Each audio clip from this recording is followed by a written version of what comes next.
আরে স্যার, আর বললেন না, এলাকার বাবু সোনাদের ঘুম পাড়াইতেই আমার সময় চলে যায়। বাবু সোনাদের ঘুম পাড়াইতে হয়? আমি তো কিছুই বুঝতে পারতেছি না। আরে স্যার, আপনি বুঝবেন না, বাবু সোনারা ঠিকই বুঝছে। এত দূরে কিসের শব্দ এলো? আপা মনে স্যার কি আপনার মারছে? আইসে আরেকজন।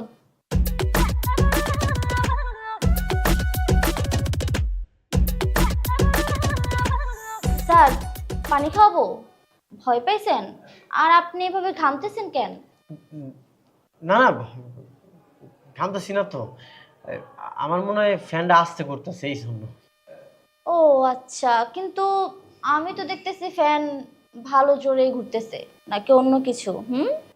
না না, অন্য কোনো কারণ আবার কি থাকবো? কোনো কারণ নেই। স্যার চা দিব? না। তাইলে আমি এখন যাই। আর শুনেন, থাবড়া থাবড়ি কইরেন না। পাশের রুমে খালামে ঘুমাইতাছে, যাই করেন শব্দ যাতে না হয়।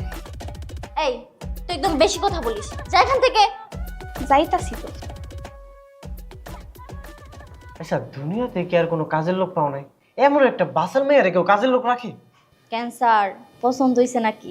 পছন্দ হইলে কইয়া ফেলেন, আশেপাশে কাজই আছে, দেখেন না কামটা সাইরা দি।